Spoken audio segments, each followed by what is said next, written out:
Mucha información que la estoy estudiando en bolo, en bolo porque no entiendo el objetivo. Me imagino que en los temas siguientes lo encontraré. Muy bien, a caballer, ahí que tengas esperanza, no pierdas la esperanza nunca. Hay que seguir. Quiero decir, si hay mucha información en bolos, me refiero a que como que te lo estás tragando, como un bolo alimenticio. Yo te entiendo así, ¿no?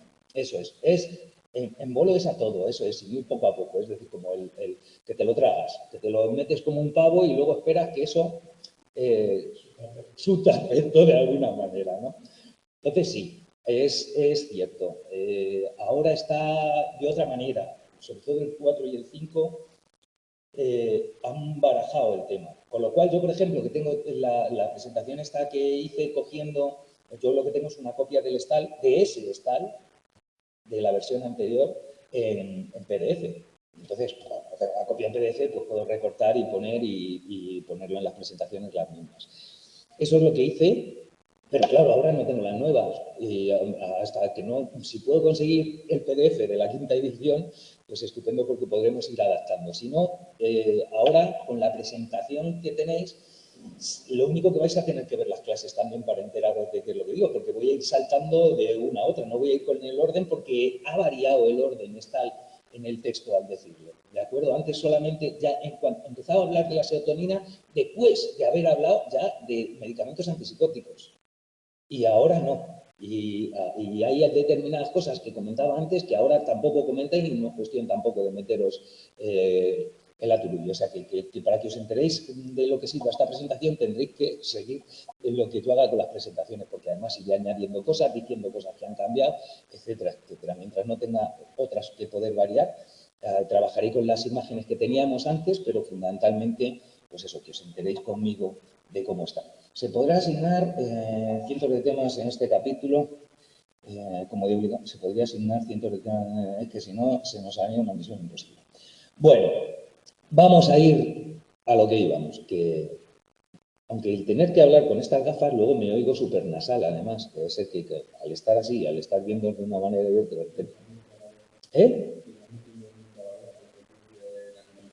Fíjate, fíjate. Qué maravilla. Fisiología y mecánica, esto es acústica, física. Física.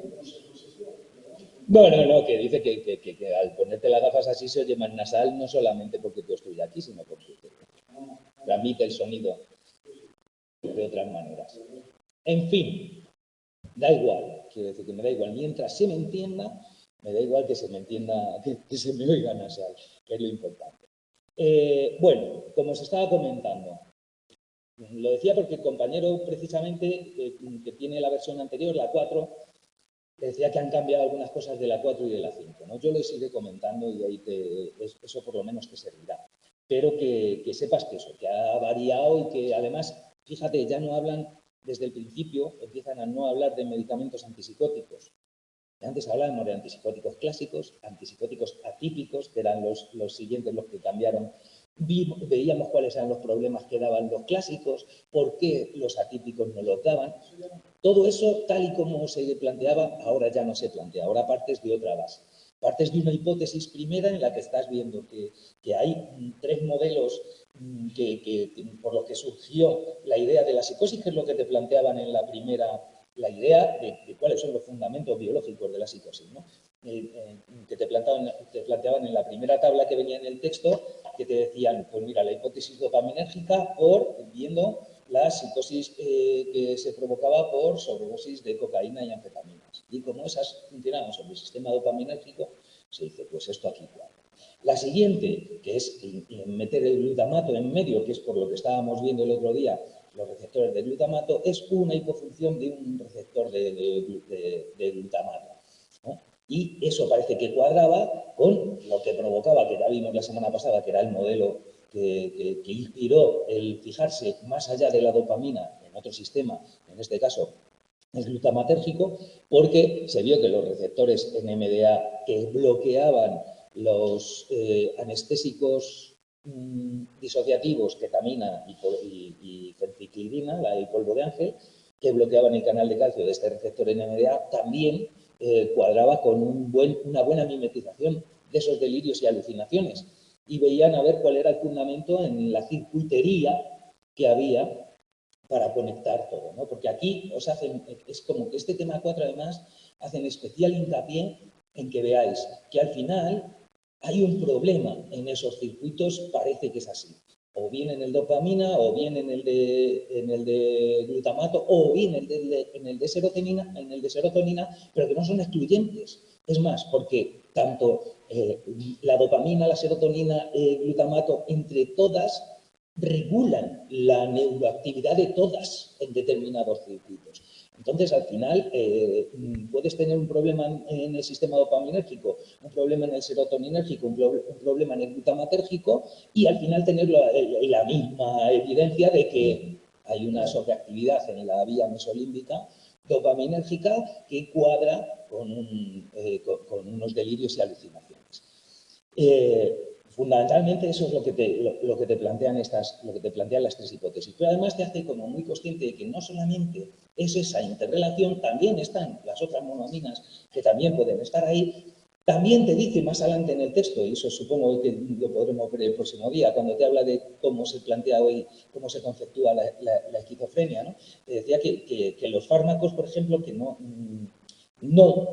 curan la esquizofrenia, no se cura, simplemente se palian los síntomas, se trabaja por un conjunto de síntomas, pero no ataca a la causa, puesto que la causa además es algo bastante difuso y te habla también toda una sección de la relación entre natura y nurture clásica, ¿no? Entre la naturaleza y el ambiente, que hay una cierta evidencia, sobre todo en la esquizofrenia, de una base biológica, una predisposición genética de alguna manera, pero fijaos, te dicen, por ejemplo, que el 50% de los gemelos monocigóticos que uno de los hermanos tiene esquizofrenia, el 50% de los hermanos no la tienen, con lo cual no determinará tanto. Es decir, que como que la idea de que esa ya la debéis tener después de ser vuestro tercer año estudiando este tipo de materias, ya debéis tener la idea de que, como mucho, generalmente, salvo rarísimas excepciones, los genes predisponen, pero no disponen, es decir, pero necesitas la interacción de genes y ambiente de alguna manera para que ocurra. Si dos personas que tienen los mismos defectos genéticos, por así decir, en la circuitería que les hace ser proclives a desarrollar un brote psicótico por esquizofrenia, uno lo padece y otro no, es porque evidentemente sobre esa misma base biológica que tienen los dos, el ambiente ha causado estragos en uno y en otro no ha sido suficiente para que le provoque ese estrago.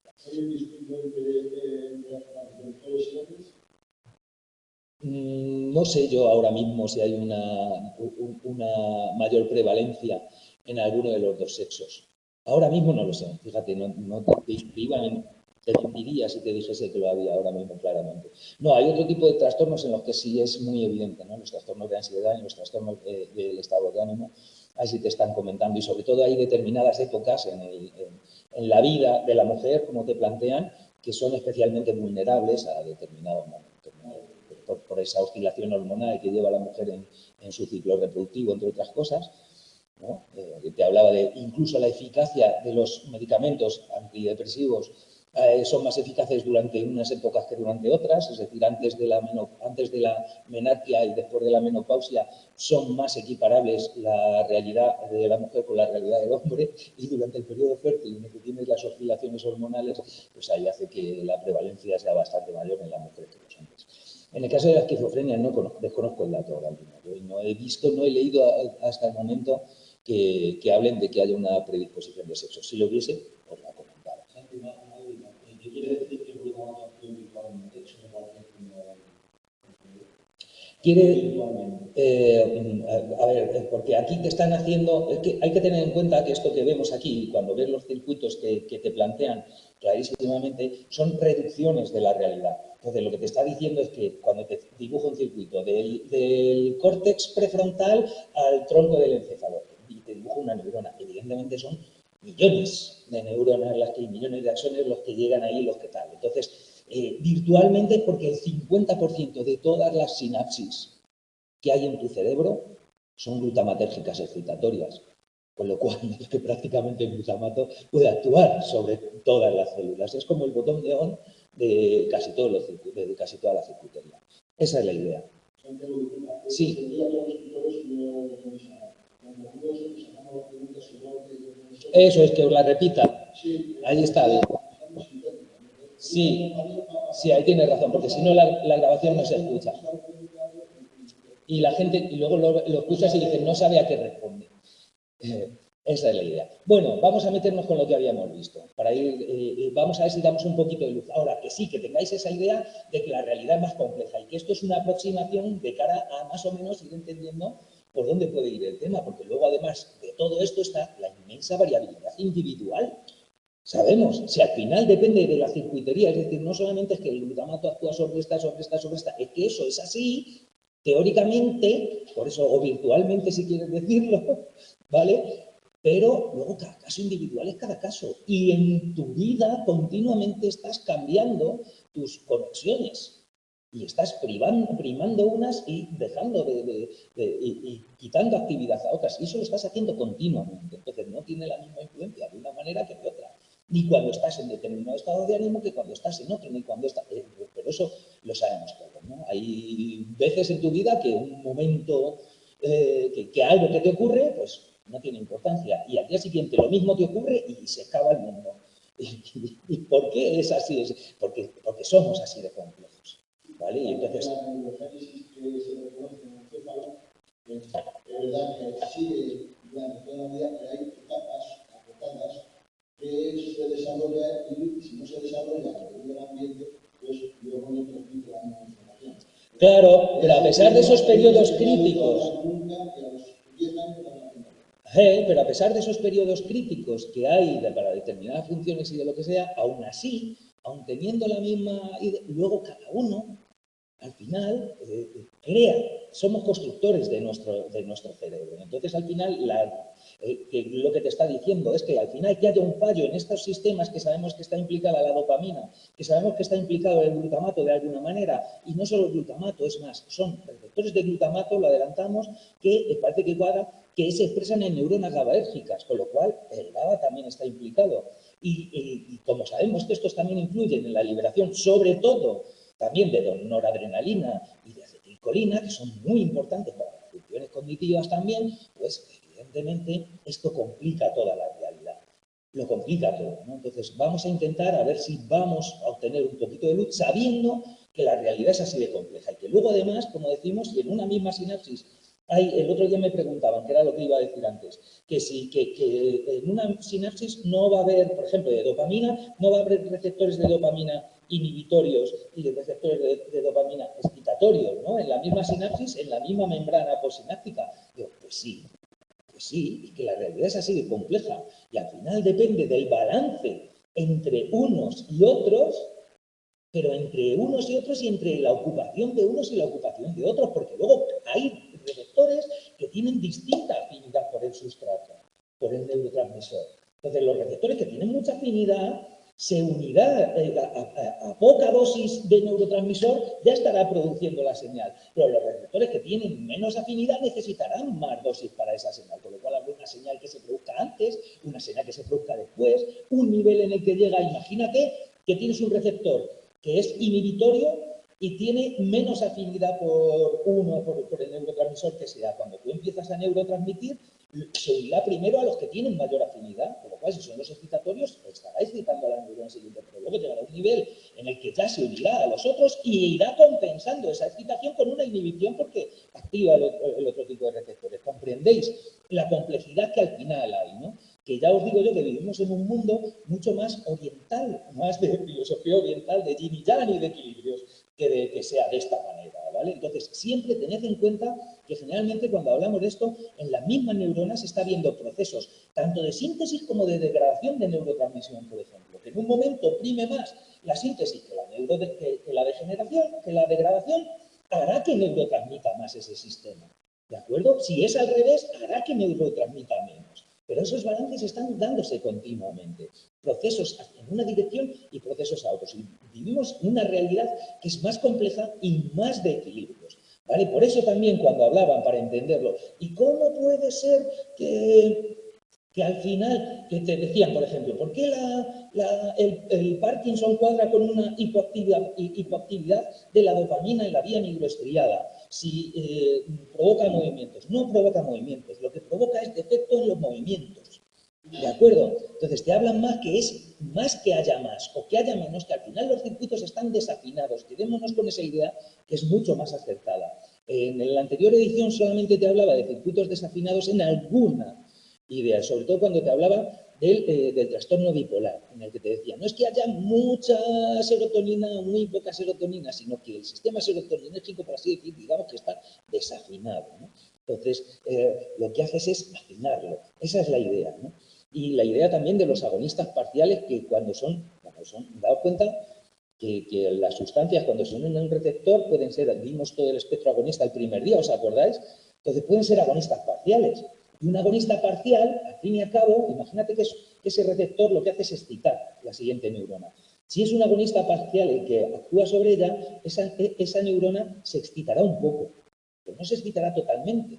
De manera que cuando esa neurona, imagínate, está muy excitada y actúa sobre un agonista parcial, ese agonista parcial en realidad está actuando como un limitador de velocidad. Porque no le va a poder, está frenando, porque si no actuase ese agonista parcial, actuaría el agonista completo y la tendría desbocada. ¿Entendemos? O sea, que es muy relativo. Sin embargo, si esa neurona está hipoactiva, no tiene actividad o tiene muy baja, al aplicarle el agonista parcial, aumenta la actividad. ¿Entendemos la sutileza que esto tiene y por qué esa idea del agonismo parcial también puede resultar en algunos casos, ¿sabes? Por eso pueden tener, determinadas moléculas pueden tener efectos paradójicos, porque es así de compleja la realidad, ¿no? Aún así, vamos a ir avanzando y vamos a ver todo lo que podamos de lo que tenéis que comprender del glutamato y de la serotonina, que esperemos que nos dé tiempo a ir avanzando todo lo posible y ir aclarando un poquillo todo ese barullo. Partiendo de la base que empieza a estar también en este capítulo 4, de otras cosas, daos cuenta que ha tenido 3 capítulos antes que no nos hemos leído. Pues que hay muchas cosas que ahora dices, Dios mío, pero es que claro, es que antes te ha contado un montón de cosas y ya las damos por supuestas. ¿Vale?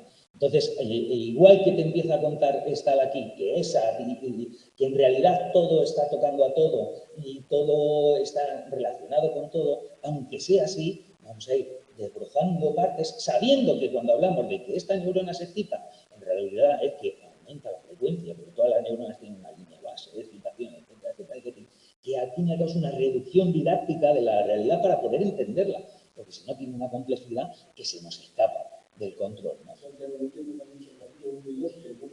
No, que los capítulos 1, 2 y 3 de este libro no los hemos leído porque no entran. Quiero decir, aquí te empieza a entrar el 4. Entonces, cuando tú empiezas a leer aquí y ves la complejidad y tal, dices, claro, pero es que a lo mejor te ha contado en el capítulo 1, 2 y 3 ya y te da por hecho.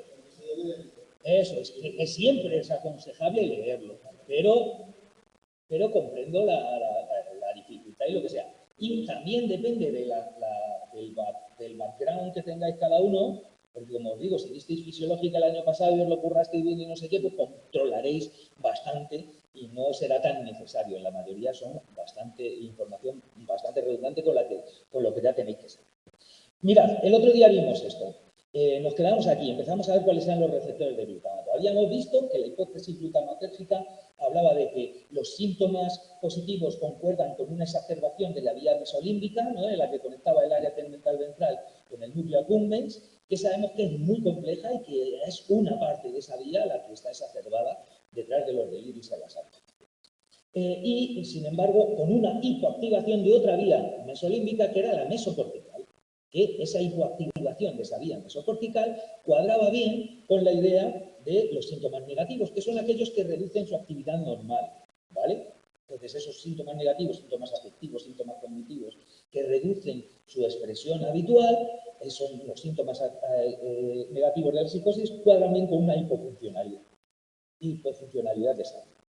Y entonces, ¿qué es lo que pasa aquí? Que empezaron viendo que la fentilquidina y la ketamina, que actuaban sobre un receptor de glutamato, producían también la misma mimetización de los efectos de los síntomas positivos de la esquizofrenia, y también en algunos casos parece que también mimetizaban de alguna manera los efectos en los síntomas negativos.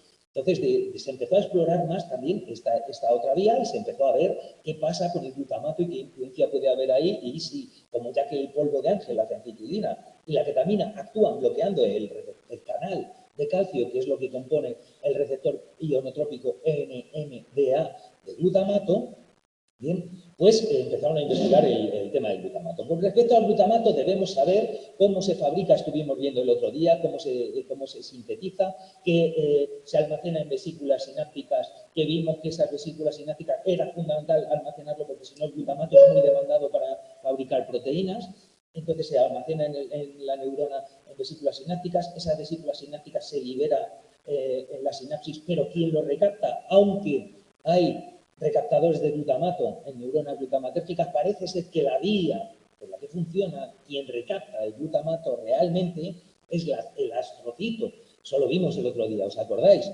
Que lo vimos, que era el astrocito el que recaptaba el glutamato, fundamentalmente, y no la neurona glutamatérgica. Es más, lo recaptaba el glutamato, lo transformaba a glutamina y liberaba la glutamina fuera y la glutamina pasaba al interior de la neurona por el mismo transportador de aminoácidos neutros que saca la glutamina de la guía y también la puede meter en la neurona, ¿no? O sea, hay un receptor que se expresa en la guía, un receptor que se expresa en la neurona, pero parece ser que es del mismo tipo, el de aminoácidos neutros, el que puede sacar o meter la glicina a través de membranas plasmáticas. En este caso es así. La cuestión es que es curioso, como os digo, que el glutamato, quien lo recapta, aunque te mencionan que también hay en la neurona un recaptador de glutamato, parece que no es la vía principal en esta sinapsis glutamatérgica, sino que el encargado aquí, que la función, por así decir, del asistente, que es la guía, el astrocito, es muy importante en la sinapsis glutamatérgica. Fíjate, si el 50% de las sinapsis son glutamatérgicas, la importancia de la guía cada vez es más evidente, ¿no? Que degrade que sí, también hay elementos. Sí, te dicen, el recaptador, fíjate, el otro día, es que ya lo vimos el otro día, vimos que la guía cogía el glutamato, lo transformaba a glutamina, la glutamina pasaba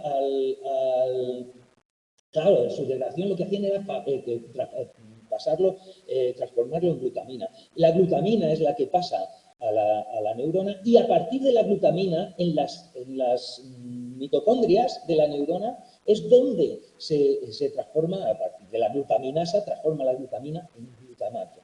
Y ese glutamato se almacena inmediatamente a través del transportador vesicular de aminoácidos excitatorios que lo metía en vesícula para evitar que rápidamente... No, el transportador vesicular de glutamato, era uno específico de glutamato, que además generalmente aquí en nuestros textos venía con GLU y en el vuestro viene como TVG, eso es, que os decía yo que generalmente el glutamato se le suele poner GLU siempre por todos los lados, pero en el texto en castellano en este año os lo han puesto como TVG, ¿no? el transportador vesicular de glutamato. Ya está, hay que entender eso.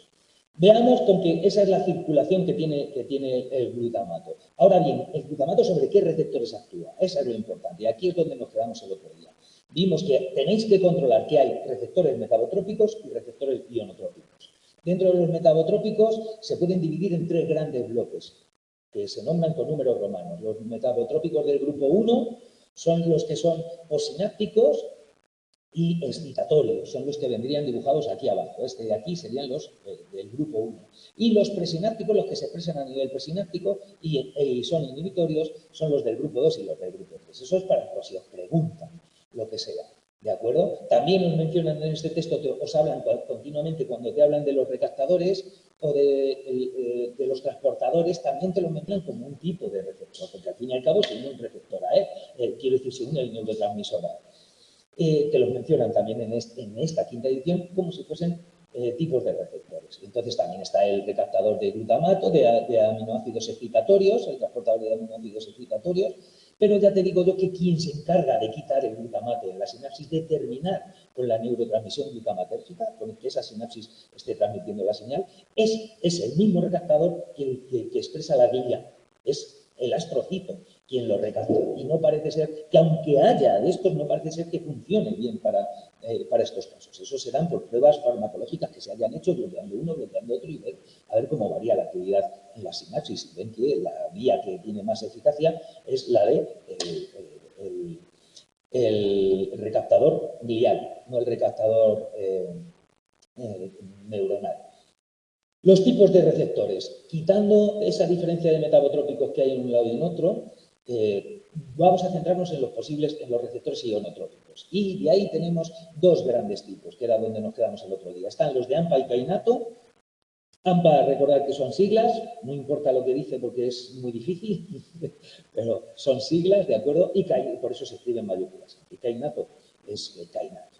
Con lo cual, tanto AMPA y kainato, que siempre te hablan de los dos, pero luego siempre te hablan solamente del AMPA, es decir, te lo mencionan a los dos, pero luego te hablan del AMPA. Para el caso, ambos son canales de cationes monovalentes, canales de calcio, calcio tiene dos cargas.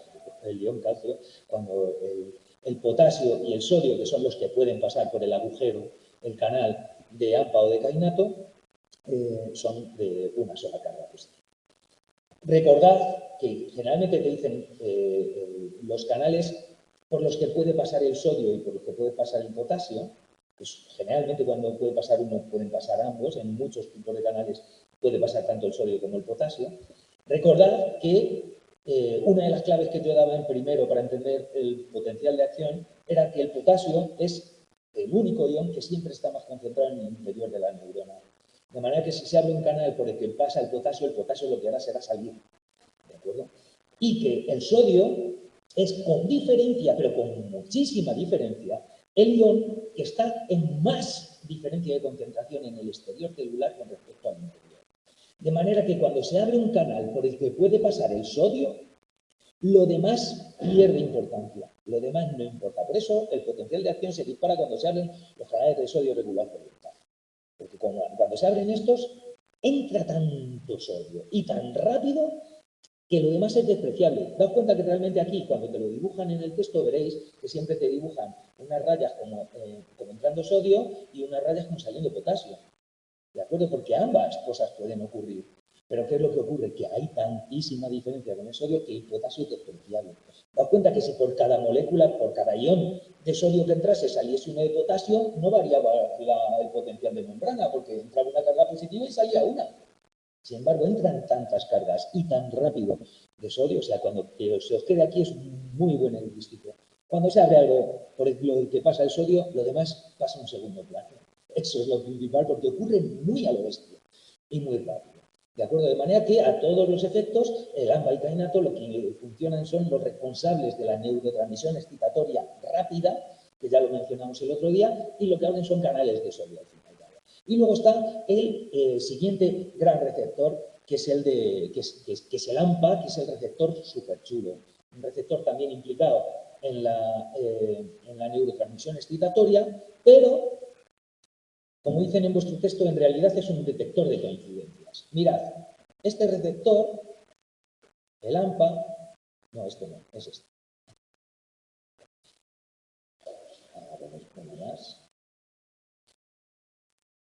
Vamos a irnos a la 11. Espérate, porque lo tenemos aquí descolocado. Pues. Esto es. Vamos a ver. Este es el receptor, mirad. Este es el receptor NMDA. ¿De acuerdo? Estos son receptores NMDA. Entonces, el receptor NMDA es un receptor muy chulo porque necesita un cotransmisor. Para abrir, lo que abre es un canal de calcio. Abre un canal de calcio, con lo cual el calcio tiene dos cargas positivas, con lo cual es más potente, por así decir, que entre una molécula de calcio que entre una de sodio, pero es mucho más lento. No hay tanta diferencia de concentración en el calcio entre el exterior y el interior. Entonces, el calcio entra, pero no es como abrir uno de sodio. Abrir uno de sodio, por eso el AMPA y kainato son los de neurotransmisión excitatoria rápida, ¿de acuerdo? Entonces, necesita un cotransmisor. Eso significa que no abre el canal de calcio solamente uniéndose a él el glutamato, sino que necesita que además del glutamato se una un cotransmisor. Y hay dos posibles cotransmisores que que pueden funcionar para abrir el canal de calcio del receptor NMDA. Uno de ellos es la glicina. Esto no llegamos a verlo el otro día, ¿verdad? Uno de ellos es la glicina. Y la glicina, fijaos, hay neuronas que son glicinérgicas. O sea, que utilizan como neurotransmisor principal la glicina.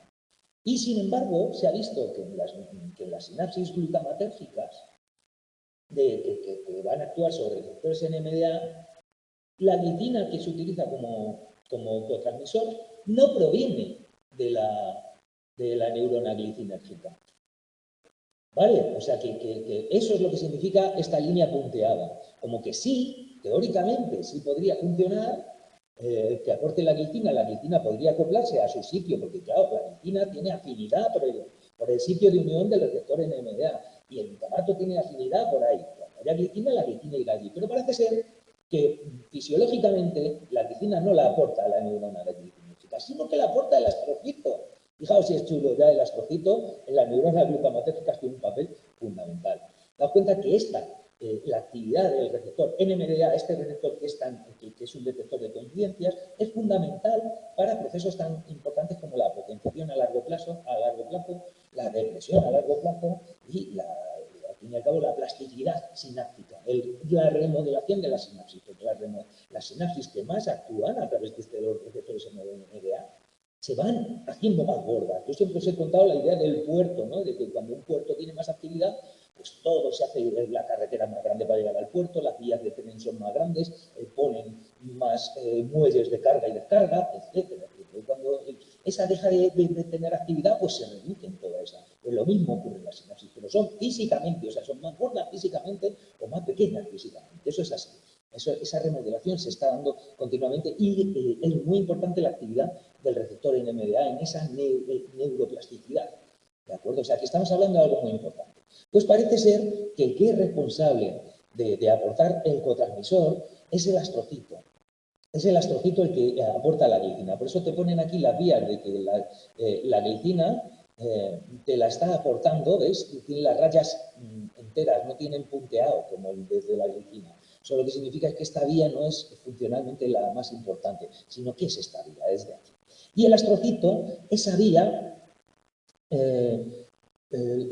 esa glicina la coge del medio, de la sangre, del medio, del plasma, del medio extracelular, al fin y al cabo, coge de ahí, de la dieta, es un aminoácido más que tú puedes tener en la dieta y lo aportas desde ahí. Lo puede coger y lo puede liberar. No hay, parece, te mencionan en el texto, que no hay evidencia de que lo acumule en vesículas sinápticas, pero sí que hay un transportador de glicina, que tiene la glía, que puede funcionar tanto para meter como para sacar glicina. Entonces, tanto que aporta la glicina como que la recapta cuando ha acabado de hacer su actividad. Esa es la idea. Y lo hace en el astrocito. ¿Vale? También fijaos que comentan aquí que esa glicina también se puede fabricar a partir de la L-serina, porque entre la serina y la glicina son dos aminoácidos muy relacionados. Con una sola reacción enzimática se transforma la L-serina en glicina. Dicen L-serina porque en los enantiómeros que puede haber, es decir, las imágenes especulares, hay determinadas moléculas químicas, que entendáis lo que son, que en su conformación tridimensional son imágenes especulares, ¿vale? Como mi mano izquierda y mi mano derecha, son imágenes especulares. No se pueden, no es, o sea, tú identificas perfectamente si una mano es derecha o una mano es izquierda, porque tienen la misma forma, pero justo una es el reflejo de la otra.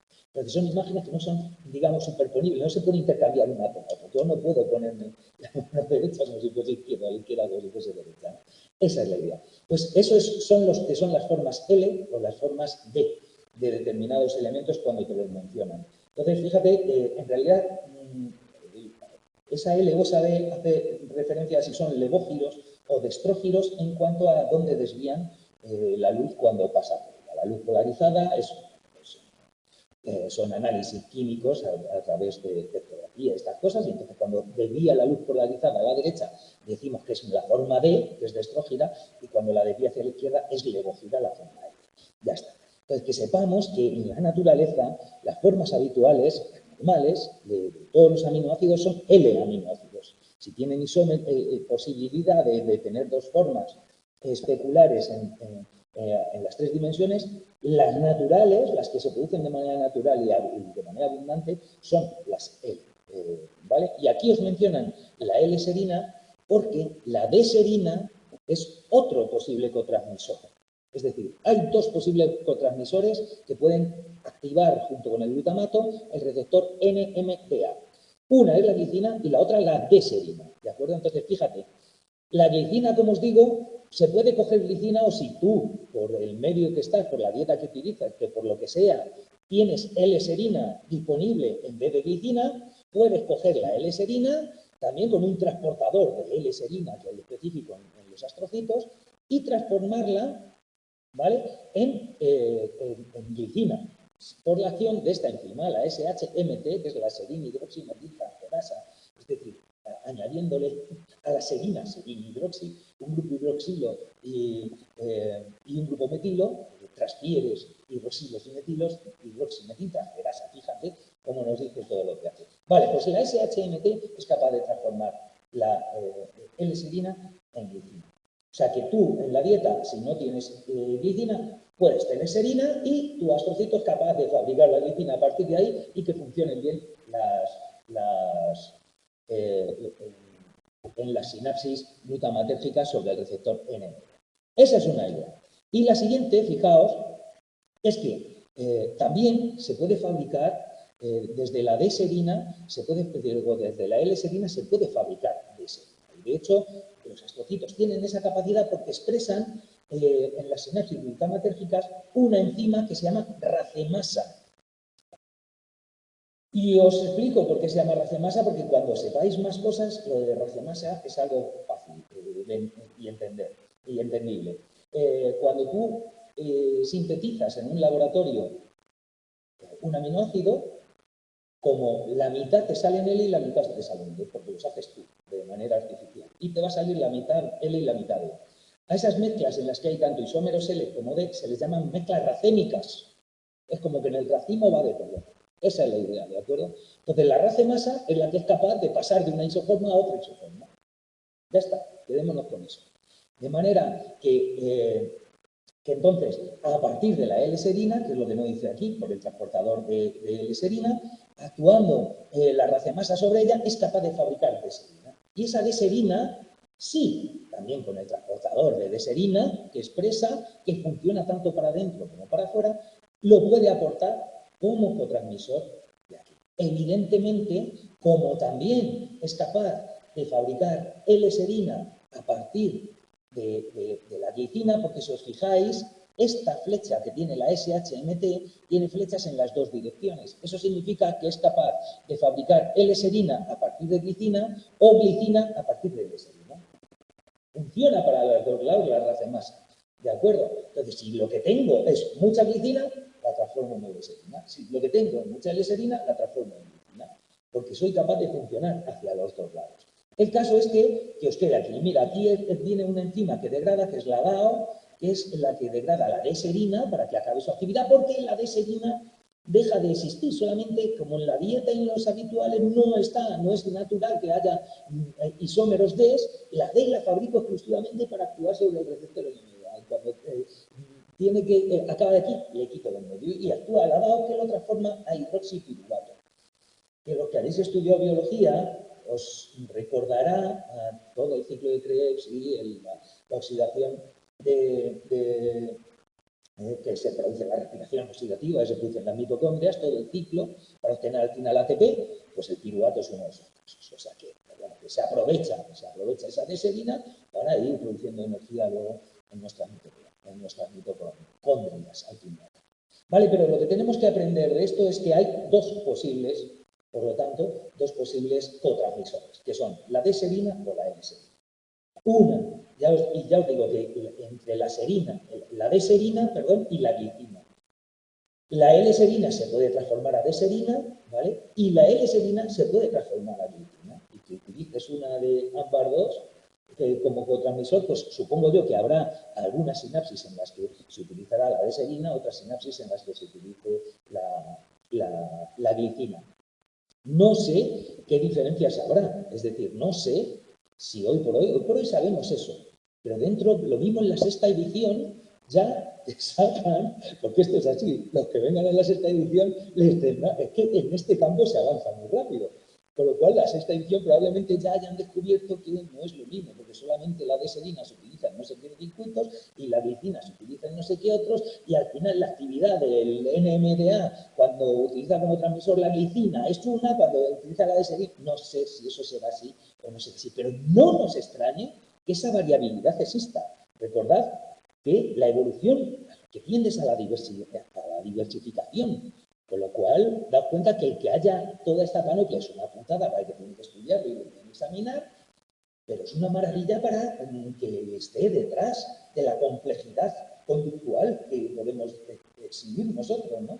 Fijaos, si solamente tuviésemos, si solamente tuviésemos sinapsis que según se activa una neurona, se activa la siguiente y ya está, ahí con sinapsis eléctrica lo tenemos solucionado, no necesitábamos en absoluto la sutileza que te permiten todas estas variabilidades, toda esta variabilidad. Esa es la idea. Quedémonos entonces con que habíamos ido al 11, el 12, vale, vamos a ir a la 14. Quedémonos entonces, como os decía, con que el receptor NMDA necesita que se una el glutamato a su sitio de unión en el receptor, necesita un cotransmisor, que puede ser la glicina o la deserina, que ese cotransmisor siempre es aportado y recaptado por el astrocito, no por otras neuronas, sino por el astrocito, ¿de acuerdo? Y necesita un tercer evento, y es que habitualmente este receptor está taponado el canal, físicamente como te lo dibuja Stahl. Aquí está lo que te está dibujando, es un receptor AMPA a la izquierda. ¿Veis que sale, que te viene el potasio y te viene el potasio y te viene el sodio? En el mismo que decía, porque uno como que sale y otro como que entra. Pero por eso, aunque te venga eso, en realidad lo que hace es despolarizar la membrana en la que está, porque entra muy rápido el sodio, ¿vale? Si saliese potasio, se hiperpolarizaría la neurona. Pero comparado con el sodio que entra, el potasio es despreciable. Aunque te dibujen sodio y potasio, en realidad es neurotransmisión excitatoria rápida. Entonces, el AMPA, fijaos con que se une al glutamato ya activa. El AMPA no necesita cotransmisor ni nada por el estilo. Y funciona muy rápido, además, porque entra el sodio al casco porro y ¡pum! Provoca un cambio de potencial ahí, un PIP, un PEP, un potencial excitatorio postsináptico. Habitualmente te dicen que el receptor NMDA en el canal de calcio lo tiene ocupado, lo tiene taponado, que es aquí lo que dibujan con magnesio, que viene como un tapón de magnesio. Esta es la idea, ¿vale? Ese tapón de magnesio está bloqueando el canal. De manera que lo primero que tiene que ocurrir para que el receptor NMDA se active y habla del canal de calcio es que se expulse el tapón de magnesio. Si no, por mucho que sea un glutamato y el cotransmisor, ya sea glicina o deserina, no puede pasar nada porque el calcio, porque tiene taponado el sitio físicamente por el magnesio. Entonces, por eso cada vez que hay una NMDA tiene que tener cerca un AMPA, ¿vale? Para que el AMPA se active con las primeras moléculas de glutamato que haya en esa sinapsis, se activa y despolariza, provoca una pequeña carga eléctrica, una pequeña corriente eléctrica, que esa corriente eléctrica desplaza directamente, eso es, desplaza directamente el tapón de magnesio. Una vez que desplaza el tapón de magnesio, con lo cual tienen que ocurrir tres cosas. Tiene que haber una estimulación de un receptor AMPA cercano que provoque una corriente eléctrica que libere el tapón de magnesio y que al mismo tiempo se una la molécula de glutamato al sitio de unión del glutamato y la molécula del cotransmisor, ya sea glicina o deserina, al sitio de unión del cotransmisor para que se active. ¿Veis? Aquí lo que me está poniendo long-term potentiation, que está detrás este fenómeno de la potenciación a largo plazo. Eso lo que hace es que ese canal de NMDA ya entra calcio y entra bastante y se produce la excitación que provoca el PEP, que provoca la apertura del canal de calcio del receptor NMDA. Eso era lo más. Por eso es un receptor que le dicen en vuestro texto, y le gusta esa metáfora siempre a Stahl, que es el detector de coincidencias. Tienen que ocurrir las tres cosas ahora. Dime. La percepción a largo plazo no es fruto de la expresión génica. Es decir, la percepción a largo plazo tiene que haber una cadena de mensajeros que llega al gen, el gen de alguna manera decide hacer más receptores, decide hacer nuevas sinapsis, decide hacer cosas. Mira, el fenómeno de la potenciación a largo plazo no es tan sencillo, pero es un fenómeno en el que, digamos que lo que hace la neurona es que esa sinapsis en la que está ocurriendo esa potenciación a largo plazo se queda sensibilizada. Se queda sensibilizada de manera que cuando tú, date cuenta de si yo neurotransmito, ¿no? Yo soy una neurona, yo tengo miles de sinapsis en mis botones terminales, ¿vale? Pero miles. Y cuando yo me activo, yo neurotransmito, pero hay una sinapsis por la que neurotransmito más y una sinapsis por la que neurotransmito menos. De hecho, esa es la base, fíjate, que yo de repente, esta que la tenía muy activa, deje de tenerla, y esta que la tengo muy activa, la tenga, es la base de nuestra plasticidad neuronal de alguna manera. Y la base de la eficacia física real de la terapia psicológica, por ejemplo. Si yo imagínate que esta se me activa como una fobia, cuando veo, yo tengo aracnofobia y cuando veo una araña, mi sinapsis, esta neurona, y esta lleva a que el circuito que se desencadena a partir de ella sea un circuito de pánico, etcétera, etcétera. Si yo empiezo a mejorar en terapia es porque esta sinapsis va reduciendo su actividad y cuando esta neurona activa, neurotransmite esta 5 veces más antes de que esta llegue a neurotransmitir, ¿entiendes? Y son ramificaciones del mismo axón, pero una tiene más actividad que otra. En esa actividad mayor, en esa sensibilización de esas sinapsis concretas en lo que está implicada la potenciación a largo plazo y el receptor NMDA, que por supuesto implica una remodelación del citoesqueleto, porque se tiene que hacer más gorda la sinapsis, tiene que haber una remodelación del citoesqueleto. La forma cambia porque cambia el citoesqueleto, si no, sigue igual. Y de alguna manera, indirectamente, tendrá que haber una reorganización genética, evidentemente, para fabricar más fibras del citoesqueleto, enzimas que hagan tal, pero no directamente en sí en esa sinapsis. ¿De acuerdo? Pero sí, tiene que haber una remodelación detrás y siempre que tiene que haber una cierta remodelación física, tendrá que haber una cierta variación de genes. Pero fíjate que esto es un receptor ionotrópico, no es un metabotrópico, que es el que va directamente a activar los genes. Pero como esa al final quedas potenciada, como empieza a tener más actividad, joder, pues hay que remodelar todo eso porque si no se producirán atascos. ¿Tú te imaginas si empieza a tener el puerto de Cartagena mucha actividad y sigue con la misma carretera para ir los camiones de suministros que cuando tenía poca? Pues se formarán atascos, hay que remodelar y hay que hacer la carretera gorda para responder a esa actividad mayor que tiene. Esa es la idea. ¿Vale? Sí, dime. Sí, esa es la idea. Esa es la idea. El de línea base tienen el magnesio ocupado.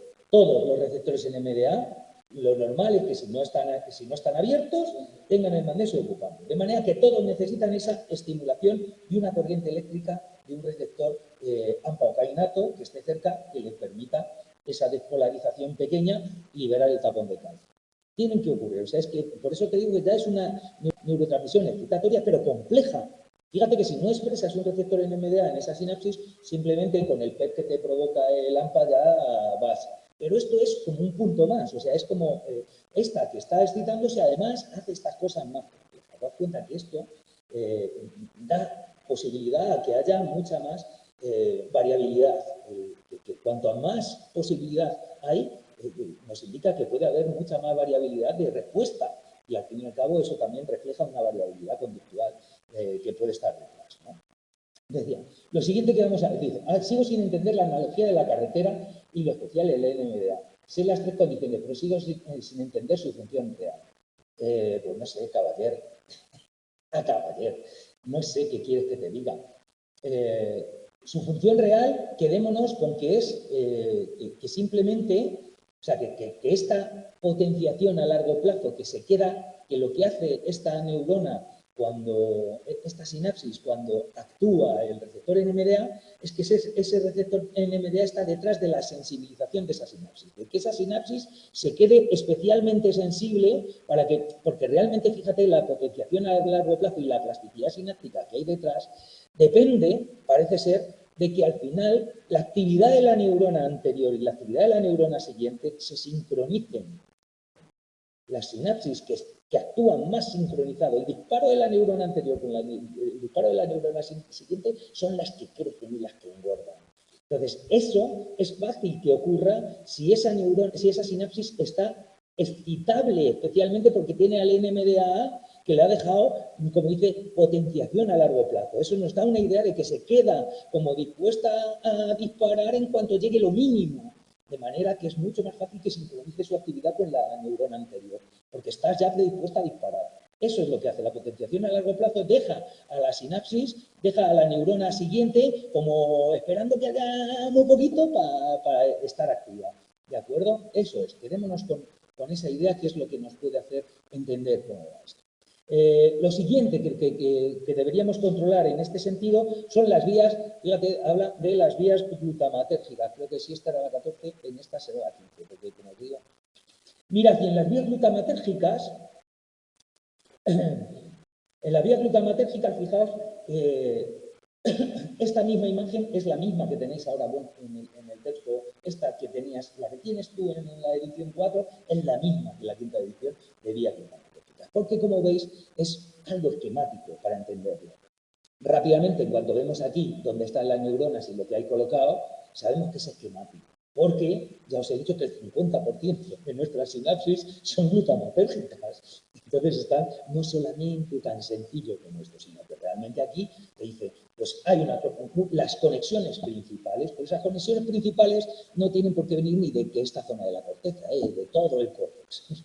Te lo están dibujando como el córtex prefrontal solamente, pero en realidad viene de todos los lados. De hecho, tenéis algunas imágenes ahora en el nuevo texto en el que también te vienen en un córtex más, bueno, sobre todo cuando te quiere hacer idea de que está provocando también ilusiones ópticas, pues también con el córtex occipital para que al fin y al cabo esté el sistema óptico por ahí detrás.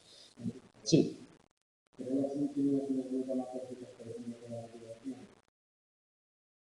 Sí que igual es una dicotomía, pero es como muy determinante si hay algún tipo de disfunción o alguna problemática. Pues mira, es que el glutamato es reduciendo el conocimiento, pero el glutamato es el botón de on. Con lo cual, evidentemente, el botón de on de tu cerebro, el botón de on de lo que sea. O sea, si el centro que voy a activar es un centro que lo que hace es frenar tu conducta, ese botón de on a ti te hará que estés más tranquilo. ¿Entendemos? Ahora, la motivación, pues fíjate, hay el circuito mesolímbico, sabemos que tiene importancia en la motivación y algunos de los mesocorticales también tienen cierta importancia en la motivación, porque están detrás, fíjate, esa hipoactivación de algunas zonas de ahí está detrás de la anedonia, por ejemplo, síntomas de anedonia, de que no te apetece hacer nada, ¿no? Bueno, la anedonia es que no tienes placer de lo que antes obtenías placer, ahora no tienes placer. Pero también la apatía, es decir, que no te apetezca moverte. Todo eso que está también detrás, no solamente de síntomas negativos en psicosis, sino también en síntomas de depresión, también están detrás. Pues esos circuitos que están detrás de la dopamina, pero también está el glutamato regulando la actividad de la dopamina. ¿Vale? El glutamato está regulándolo todo prácticamente, porque son los principales, el botón de on principal es glutamato, el botón de off principal es GABA.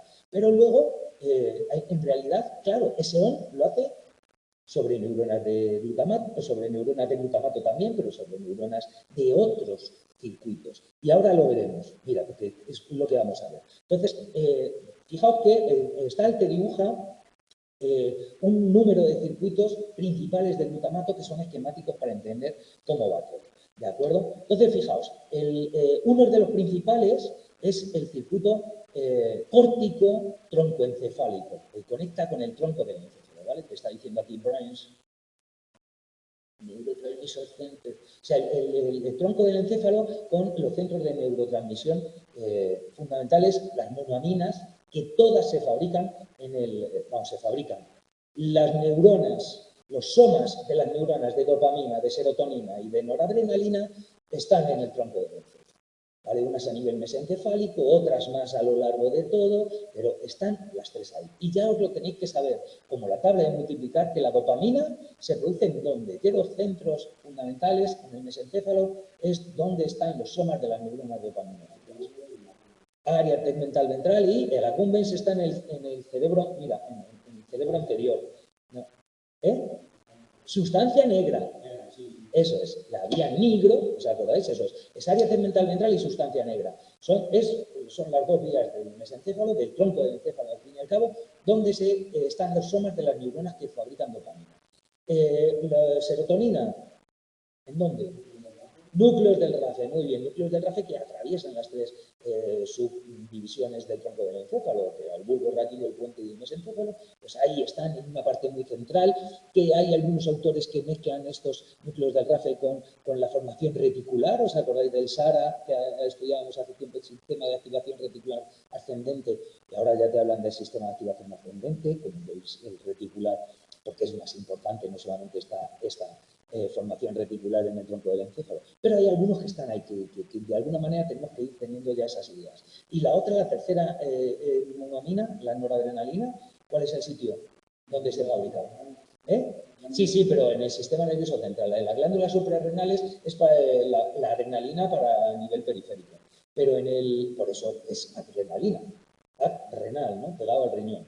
Pero en el sistema nervioso central, ¿cómo se llama el núcleo que está en el tronco del encéfalo? O los enliners también. El locus coeruleus. Habéis oído hablar de él varias veces. Son muy pequeñitos, pero ahí es donde están. No, de serotonina RAFE. Y el locus coeruleus, noradrenalina, que se os meta aquí siempre. Esas tres son básicas. Locus coeruleus, que significa lugar ceroso o cerúleo, porque el que lo vio la primera vez, el neuroanatomista, pues le pareció eso. O sea, que pues a cada uno le parece lo mismo. Diría, mira, eso que parece de cera, pues lo vamos a llamar lugar ceroso, que es lo que significa literalmente en latín locus coeruleus, ¿no?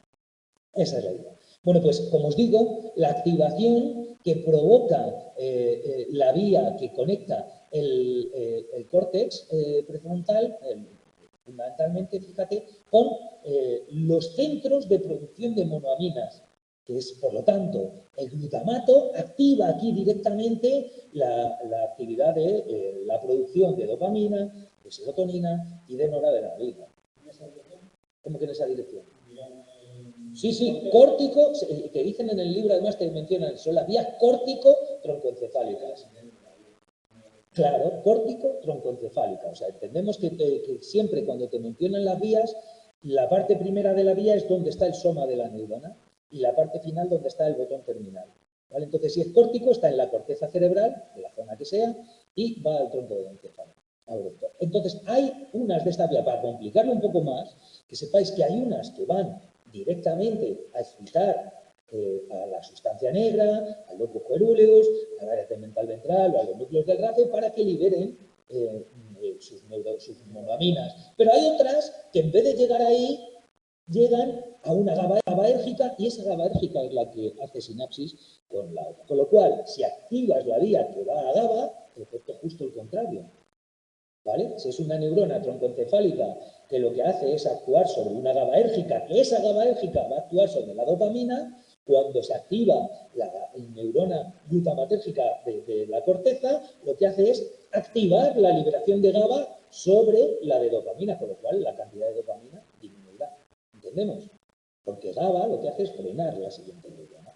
Entonces, esa es la complejidad que te dicen, que a veces no es en sí solamente la neurona, sino el circuito que activas a partir de aquí. Entonces, no es lo mismo, es más, es justo el efecto contrario el que puede tener esta vía, dependiendo si esa neurona en concreto está activando directamente a los centros de producción de monoaminas o está activando una neurona, una interneurona GABAérgica.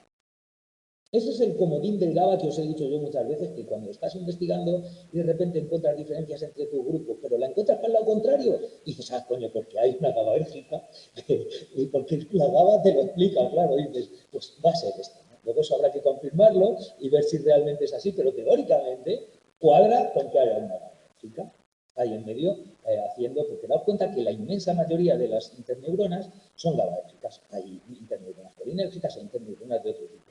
Pero hay muchas que son GABAérgicas por esa posibilidad, porque también es el circuito contrario, que puedes dar la vuelta al circuito simplemente metiendo una neurona en medio.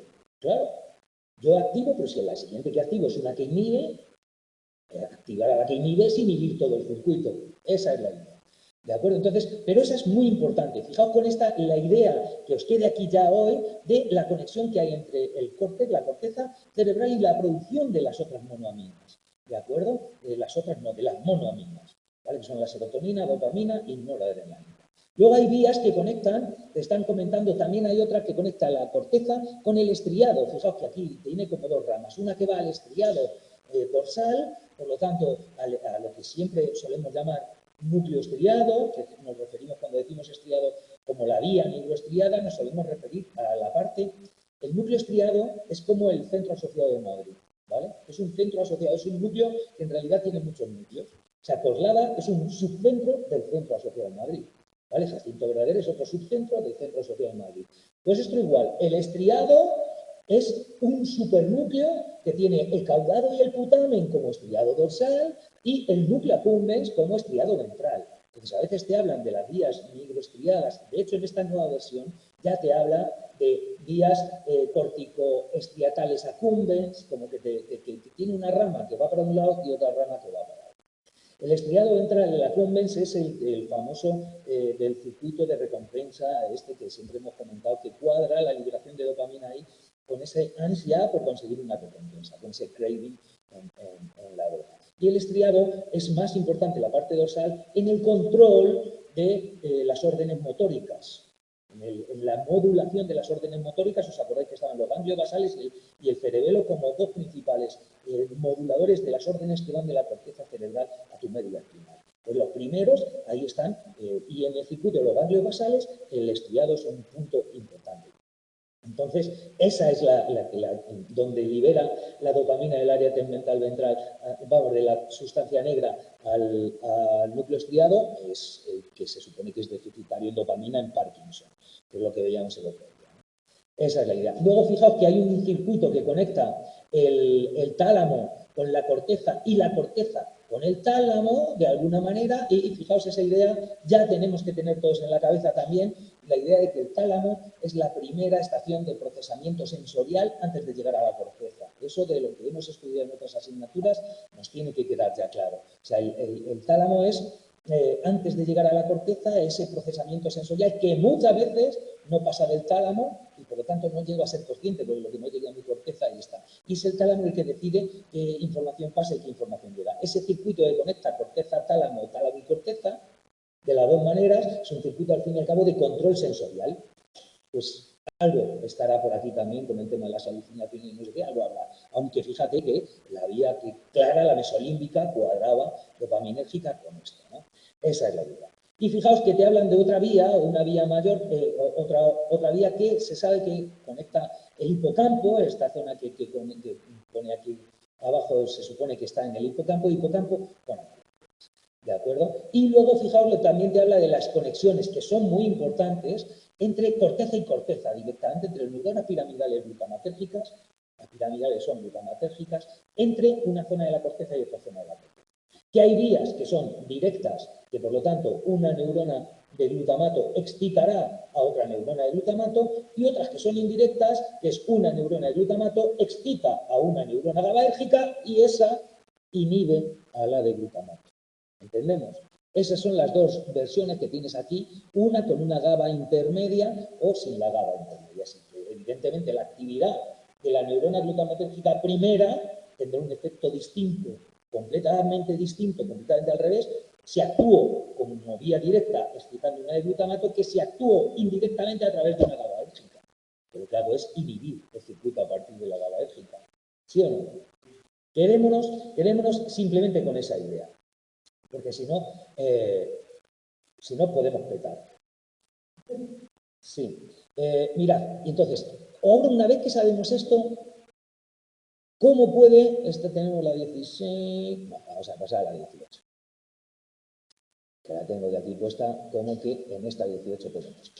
Fijaos, ¿qué es lo que ocurre? ¿Cómo puede explicar los síntomas positivos la hipofunción de un receptor de NMDA? Bueno, pues concretamente, si ese receptor NMDA, que es lo que veíamos aquí antes, si ese receptor NMDA, fijaos, concretamente, si ese receptor NMDA se expresa en unas neuronas GABAérgicas, ¿veis? Están hablando aquí de la posible vía indirecta córtico-cortical que hemos visto hace un momento, ¿vale? Pero esa GABAérgica, fíjate que tiene mal el receptor NMDA. Si tiene mal el receptor NMDA, ¿qué es lo que ocurre? Que no actúa como debe y no inhibe, por lo tanto, a la siguiente neurona glutamatérgica.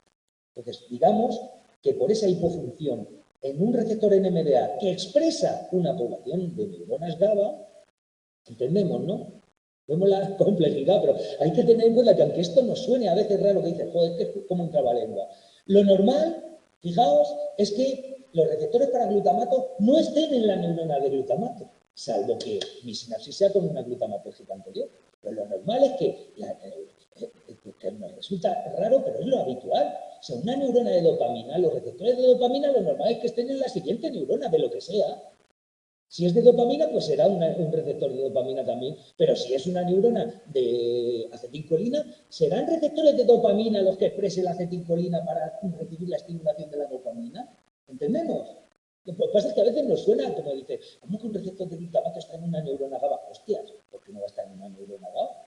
De hecho, si estamos hablando de vías indirectas que actúan a través de una neurona GABA, pues ahí tendrá sus receptores para el glutamato.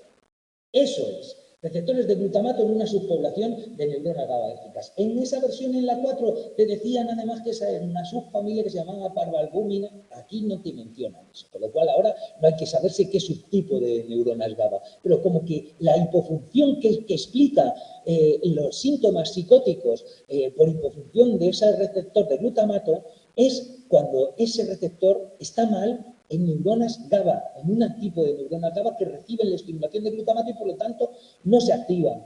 Y por lo tanto lo que hay a partir de ese está exacerbado.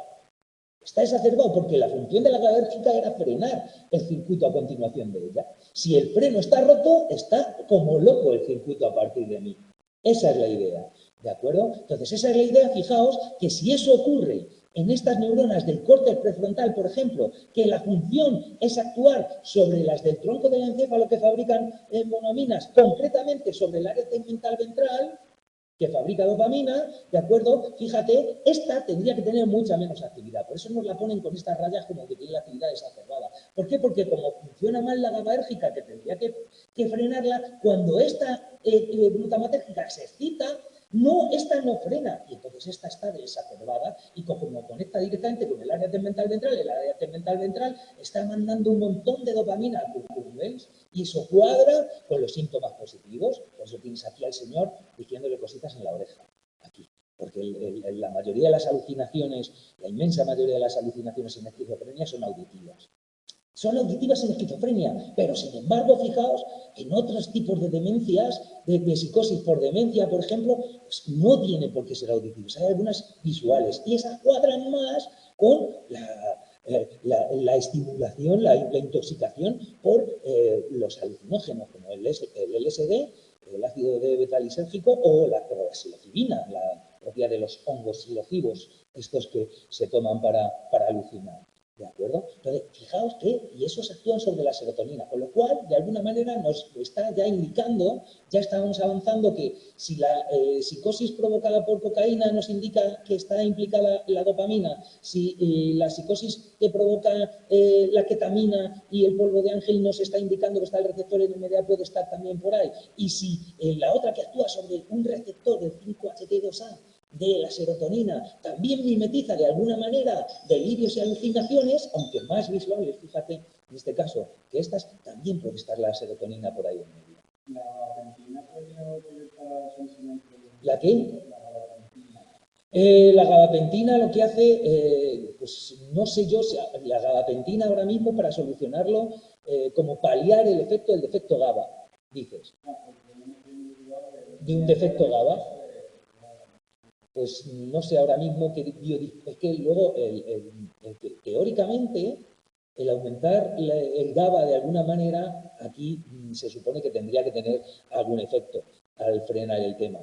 La cuestión es que luego el fármaco tiene que poder llegar al sitio de acción, tiene que ser biodisponible, es decir, no es tan sencillo que llegue ahí. No conozco exactamente si ahí el tema de la gabapentina puede actuar, pero la gabapentina desde un agonista, o fíjate, las benzodiazepinas que actúan estimulando receptores GABA, pues evidentemente tienen un efecto de frenado de una hiperexcitación, en este caso glutamatérgica. Puede que vaya. Ahí se utilizan benzodiazepinas para calmar mucho, pero porque, entre otras cosas, la benzodiazepina también te produce relajación muscular, etcétera, etcétera. Lo jodido de las benzos que actúan sobre el sistema GABérgico es que dan gustito y, por lo tanto, tienen cierto riesgo de adicción. El Valium y esas cosas hay a quien le gusta. Pero teóricamente, fíjate, sí, podríamos estar actuando a través del sistema GABA.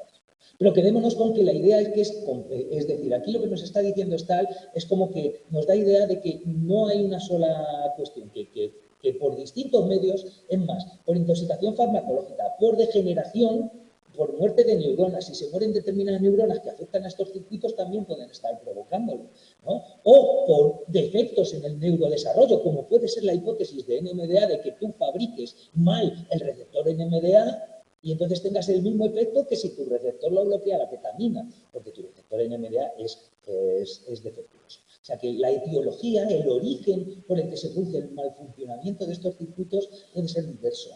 Pero lo importante es saber que ambas tres pueden estar ahí en medio, ¿no? Entonces, fíjate de qué manera podía mimetizar bien los síntomas positivos, la exacerbación. Entonces, te habla de dos circuitos. Uno, el corticocortical indirecto, que una neurona de glutamato de la corteza tiene que actuar sobre una de GABA y esa de GABA tiene que inhibir la actividad de una neurona glutamatérgica que excita el área tegmental ventral. Entonces, como no la inhibe, la excitación del área tegmental ventral es excesiva y el sistema mesolímbico está exacerbado, con lo cual eso cuadra con aumento de síntomas positivos. También, fíjate, desde el circuito que había, que era del hipocampo al accumbens, ¿de acuerdo?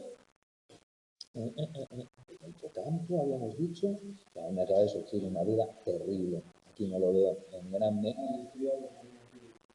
Sí, eso es. Sí, de hipocampo a estriado, fijaos que, porque en realidad no es accumbens. El accumbens va al globo pálido y del globo pálido va aquí. Es un circuito de varias neuronas GABAérgicas, ¿vale? Cuando el hipocampo actúa sobre el accumbens manda una conexión GABA al globo pálido y del globo pálido al área tegmental ventral hay otra conexión GABAérgica.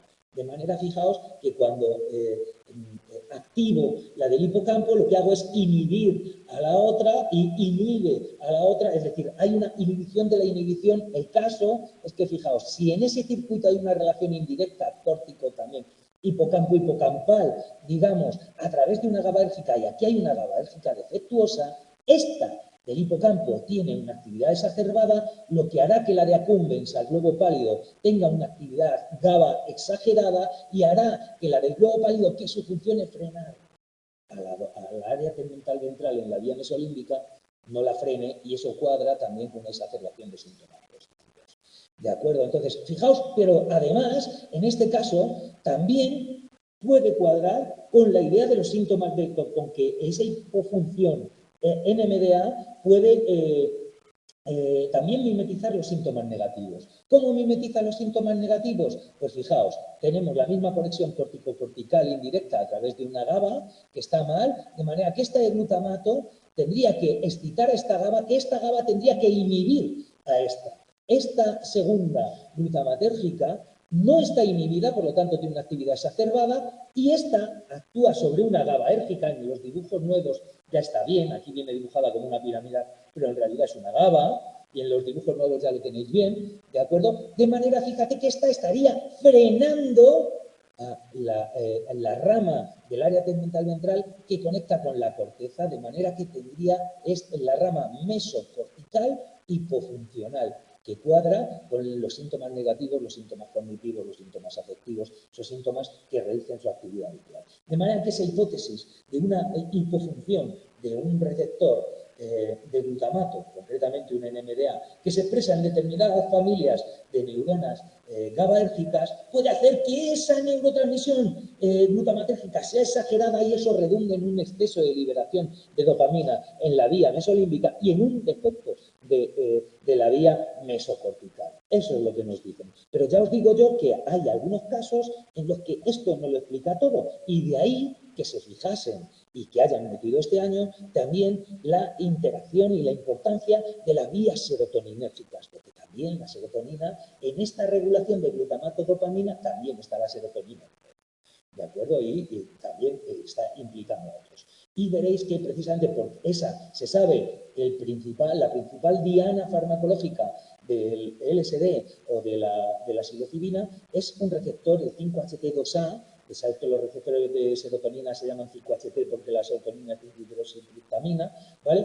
Pues sobre 5-HT2A, esa actividad, ese agonismo sobre ese receptor 5-HT2A simulaba bien también exacerbación, sobre todo de los síntomas positivos. Ya os digo yo que sobre todo también con más alucinaciones visuales, pues el LSD y esto suele provocar más, pues eso, ver el dragón en la cocina y esas cosas, no que tengas una voz que te diga mátale, como tenemos la idea de la psicosis en esquizofrenia, ¿no? Que tampoco es así, pero que sepáis que la inmensa mayoría de las alucinaciones que se producen en esquizofrenia son auditivas y, sin embargo, en otro tipo de psicosis producidas, entre otras cosas, en demencia, como el 50% de los pacientes de Parkinson, por ejemplo, parece que acaban teniendo demencia. No tienen por qué, porque dependen de una muerte neuronal y depende de que esas neuronas que se les mueran, sean unas o sean otras, pues al final curse con delirios y alucinaciones o no, tenga, por lo tanto, una psicosis provocada por demencia. Pero en esas es más habitual que en esquizofrenia tener algo más parecido a lo que te ocurre con un viaje de LSD, que son alucinaciones fundamentalmente visuales. No nos da tiempo a más, espero no haberos aturullado en exceso, lo digo porque es que son las 8 ya en concreto y pues el próximo día seguimos hablando. Sí. Aquí de momento no nos compliquemos más que la isla. Yo, de momento, la ínsula, fíjate, la ínsula es importante. Sí, pero no, parece que no está implicada en este tipo de trastornos. Parece que es importante por otras funciones. Sí, todas. Bueno, y hay muchas otras zonas. Date cuenta que también, no solo la ínsula, también hablamos del precúneo, es una parte